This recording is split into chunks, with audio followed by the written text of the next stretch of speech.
अगर आप कंप्लेन नहीं करेंगे तो हमें पता ही नहीं चलता है, संभव ऐसा नहीं है।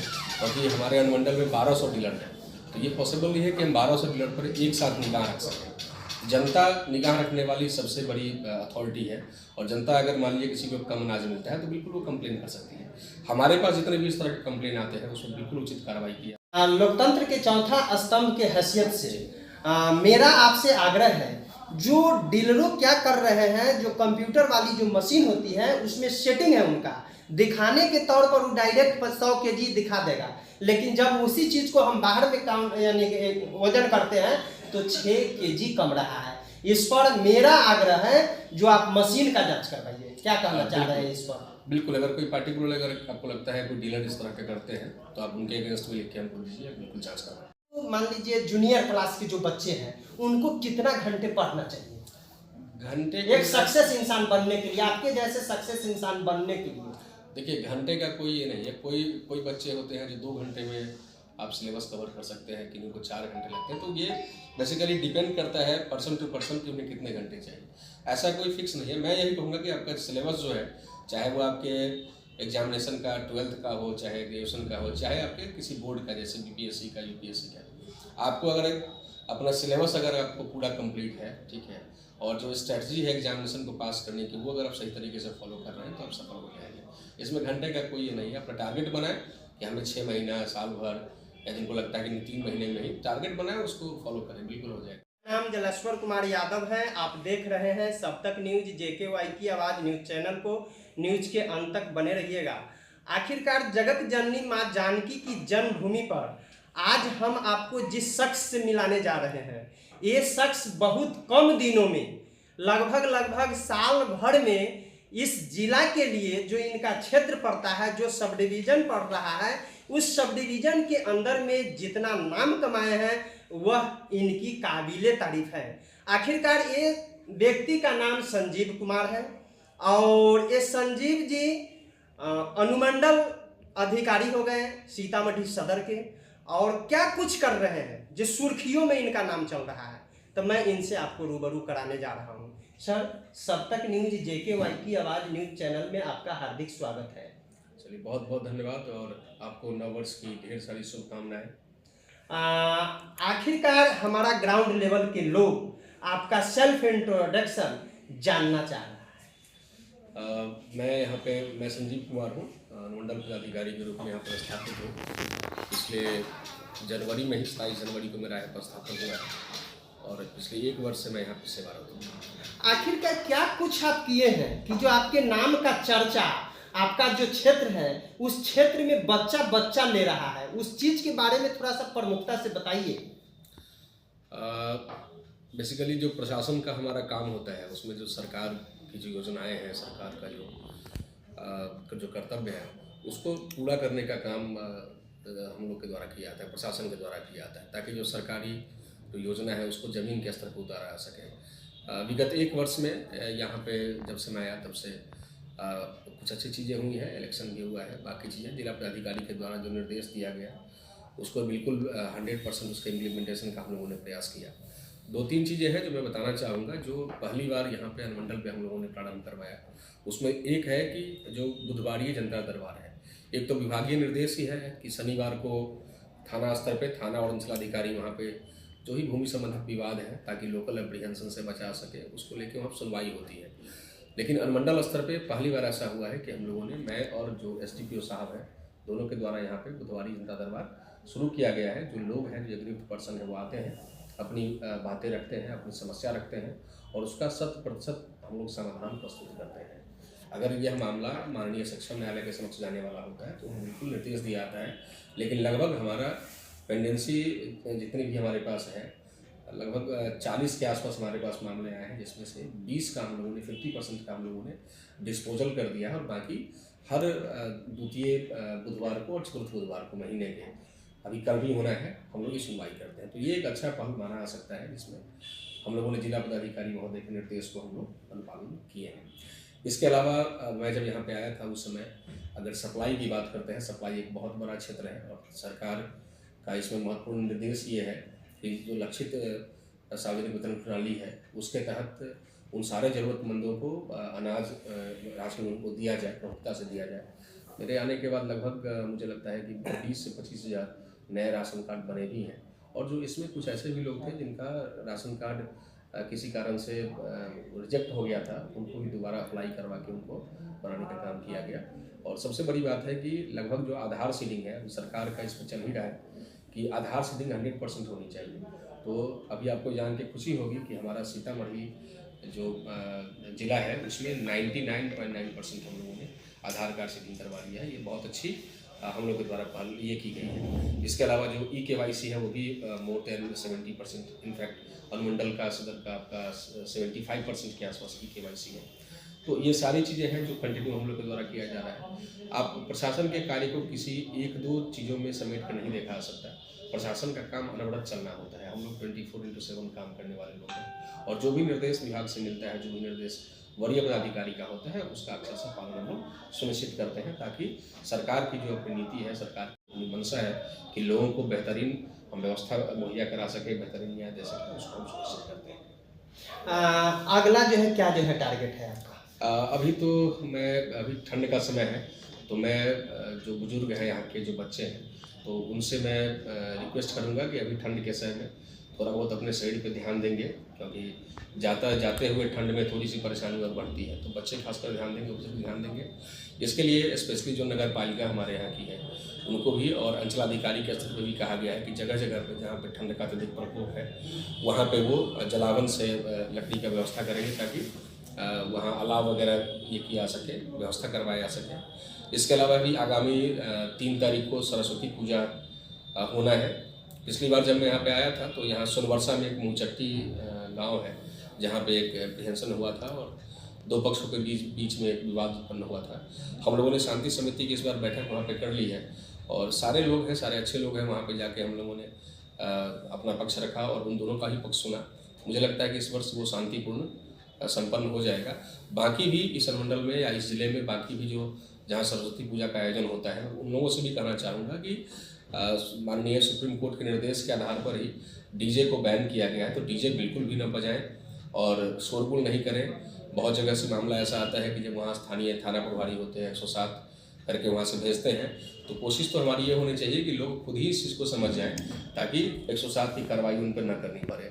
लेकिन कुछ लोग ऐसे होते हैं कि उन्हें अच्छा लगता है कि हम इस तरह के कार्यक्रम में कुछ बाधा उत्पन्न करें, तो उनके लिए पुलिस प्रशासन भी सजग है, समर्थ है, और हम लोग प्रत्येक थाना के स्तर पर हम लोगों ने इसके लिए कार्रवाई करने के लिए कहा भी है। और एक crime meeting, specially crime meeting हुई है केवल इसी के लिए, जो आने वाला है सरस्वती पूजा, उसमें हमारे और SDPO साहब के साथ, ताकि सारे थाना प्रभारी अलर्ट रूप में रहे यहाँ पे और सरस्वती पूजा को अच्छे तरीके से हम लोग संपन्न करा लें। सर, ये जो अलाव की बात जो आप किए हैं, तो सिर्फ शहरी क्षेत्र के लिए है, ग्रामीण क्षेत्र के लिए है या नहीं? नहीं, अलाव सारे जगह के लिए होता है। उसमें अंचलाधिकारी ये देखते हैं कि कहाँ पे क्या स्थिति है।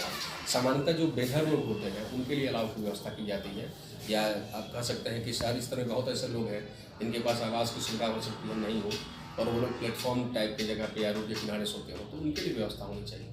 जिनके पास अपना घर है, अपना जलावन है, उनके लिए कोई व्यवस्था की आवश्यक नहीं है। ऐसे आपके अंदर में ये जन वितरण प्रणाली के जितने भी यानी दुकानदार हैं, सब आते हैं।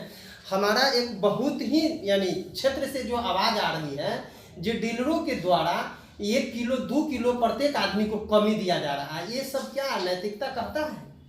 देखिए, इसमें अगर किसी व्यक्ति को अनाज कम मिलता है तो वो सक्षम होते हैं कि वो अपना एक कंप्लेन दे सके, कंप्लेन रेज कर सकें। अब अगर आप कंप्लेन नहीं करेंगे तो हमें पता ही नहीं चलता है, संभव ऐसा नहीं है, क्योंकि हमारे अनुमंडल में 1200 डीलर हैं, तो ये पॉसिबल नहीं है कि हम 1200 डीलर पर एक साथ निगाह रख सकें। जनता निगाह रखने वाली सबसे बड़ी अथॉरिटी है, और जनता अगर मान लीजिए किसी को कम अनाज मिलता है तो बिल्कुल वो कंप्लेन कर सकती है। हमारे पास जितने भी इस तरह के कंप्लेन आते हैं उसमें बिल्कुल उचित कार्रवाई की जाती है। आज भी मैं गया था बथनाहा में, लगभग एक पंचायत के जितने भी 5 PDS शॉप थे, डीलर थे, उन सब की जाँच की गई है। वहाँ लोग 20-25 लोग वहाँ पे सारे दुकान पे आए थे, उनसे लिखित बयान लिया गया है कि आपको क्या समस्या है यहाँ पे।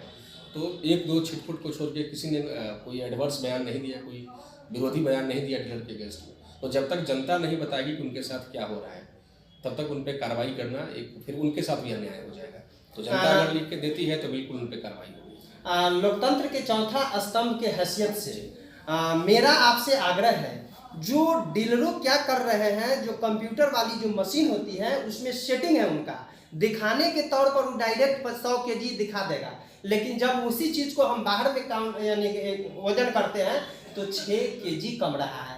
इस पर मेरा आग्रह है जो आप मशीन का जांच करवाइए। क्या कहना चाह रहे हैं इस पर? बिल्कुल, अगर कोई पार्टिकुलर अगर आपको लगता है कोई डीलर इस तरह के करते हैं तो आप उनके अगेंस्ट में लिख के हमको दीजिए, बिल्कुल जांच करवाएंगे।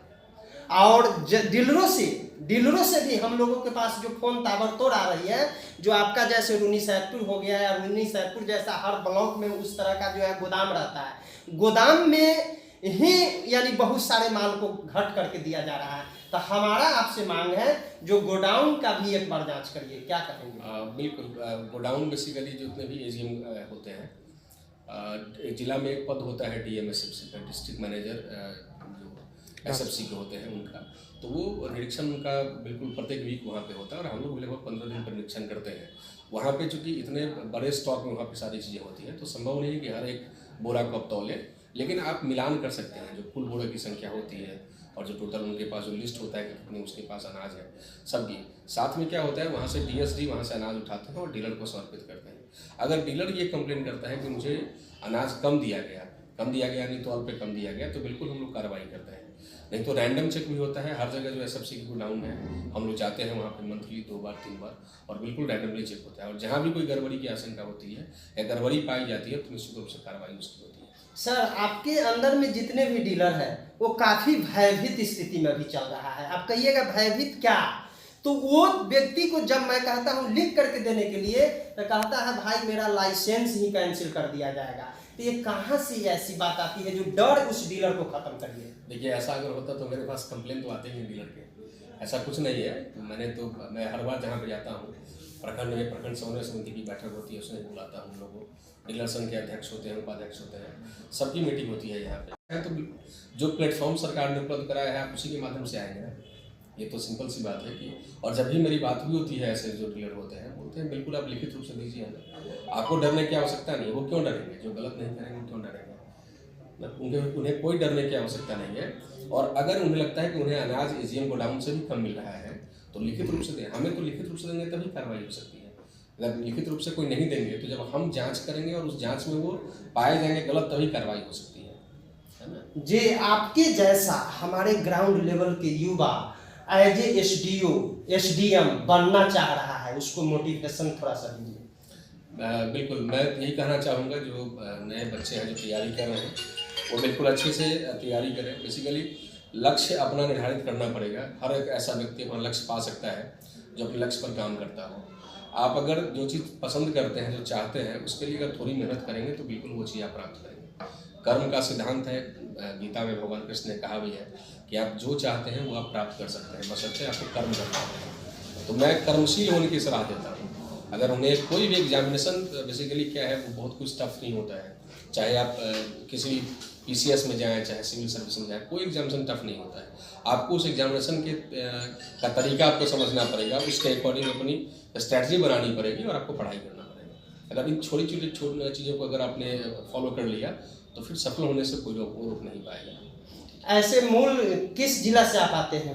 मैं दरभंगा जिला से। दरभंगा। मान लीजिए जूनियर क्लास के जो बच्चे हैं उनको कितना घंटे पढ़ना चाहिए घंटे एक सक्सेस इंसान बनने के लिए, आपके जैसे सक्सेस इंसान बनने के लिए? देखिए, घंटे का कोई ये नहीं है। कोई बच्चे होते हैं जो 2 घंटे में आप सिलेबस कवर कर सकते हैं, किन्हीं को 4 घंटे लगते हैं। तो ये बेसिकली डिपेंड करता है पर्सन टू पर्सन कि उन्हें कितने घंटे चाहिए। ऐसा कोई फिक्स नहीं है। मैं यही कहूँगा कि आपका सिलेबस जो है, चाहे वो आपके एग्जामिनेशन का 12th का हो, चाहे ग्रेजुएशन का हो, चाहे आपके किसी बोर्ड का जैसे बीपीएससी का, यूपीएससी का, आपको अगर अपना सिलेबस अगर आपको पूरा कंप्लीट है, ठीक है, और जो स्ट्रेटजी है एग्जामिनेशन को पास करने की वो अगर आप सही तरीके से फॉलो कर रहे हैं तो आप सफल हो जाएंगे। इसमें घंटे का कोई ये नहीं है। अपना टारगेट बनाएं कि हमें 6 महीना, साल भर, या जिनको लगता है कि 3 महीने में ही टारगेट बनाएं, उसको फॉलो करें, बिल्कुल हो जाएगा। ये जूनियर बच्चे के लिए? हाँ, सबके लिए, जूनियर सीनियर सबके लिए। हाँ, सब। ऐसे सर आपका हायर क्वालिफिकेशन का? मैंने पीजी किया हुआ है दिल्ली यूनिवर्सिटी से। सब्जेक्ट कौन था? हिस्ट्री। क्या एक सीबीएसई या और बिहार बोर्ड कौन सा बच्चा यानी यूपीएससी बीपीएससी क्वालिफाइड कर सकता है? बचपन में सीबीएसई से पढ़ना जरूरी है क्या? देखिए, स्कूलिंग का थोड़ा फर्क तो होता ही है, क्योंकि अगर आपकी स्कूलिंग अच्छी हुई है तो आप में सिर्फ पढ़ाई का ही, नॉलेज का ही नहीं, अब बाकी चीज़ें जो एक्स्ट्रा करिकुलर एक्टिविटी है उसमें भी आप अच्छे होते हैं। तो स्कूलिंग का प्रभाव होता है, लेकिन आप जैसे ही ग्रेजुएशन कंप्लीट करते हैं सब लोग का सेम प्लेइंग फील्ड होता है, ठीक है। तो आप अगर आपको खुद ही असेसमेंट करना पड़ेगा, इसमें कोई ग्रामीण पृष्ठभूमि या हिंदी माध्यम की पृष्ठभूमि या इंग्लिश की पृष्ठभूमि ये बहुत ज़्यादा मायने नहीं रखती है। मायने रखती है कि जब से आप तैयारी प्रारंभ करते हैं उस समय आपकी क्या स्ट्रेटजी है। ऐसे बहुत सारे आपने देखा होगा कि बच्चे हैं जिनका मैट्रिक में जो फेल हुए, फिर मैट्रिक में 3rd डिवीजन से पास हुए और आज वो सर्वोच्च प्रशासनिक सेवा में है। और ऐसे भी लोग हैं जो IITN हुए, जो बाकी चीज़ें हुए और उनका सिविल सर्विस का प्री भी नहीं निकला उनसे। तो ये कोई बेसिकली हम कंपेयर कर ही नहीं सकते हैं ऐसे। आप किसी बैकग्राउंड से आते हैं उससे कोई फर्क नहीं पड़ता है। अगर आपके अंदर अगर जिज्ञासा है, आपके अंदर अगर कार्य करने की इच्छा है, लगन से पढ़ाई करने की इच्छा है तो बिल्कुल सफल होंगे। अच्छा सर, ऐसे यानी इंटरमीडिएट तक आपका सिलेबस कौन सा रहा है? मेरा बायोलॉजी था इंटरमीडिएट में। नहीं, इसे यानी बिहार बोर्ड या CBSE बोर्ड? मैंने बिहार बोर्ड से किया। बिहार बोर्ड से किए हैं। देखिए ग्राउंड लेवल के दर्शकों, मैं आपको सर के मुखार बिंद से इसलिए कहवाया कि यह एक सफल इंसान है और सफल इंसान के मुखार बिंद से निकली हुई वाणी आपको सफलता जो है दिला सकती है। जब ये बिहार बोर्ड से यानी पढ़ाई लिखाई किए, PG हिस्ट्री से किए, उसके बाद अभी आप इनको SDM के पद पर देख रहे हैं, तो आप भी, इनका कहना है आप भी SDM बन सकते हैं, DM बन सकते हैं, SP बन सकते हैं, BDO जो आपको बनना है बन सकते हैं।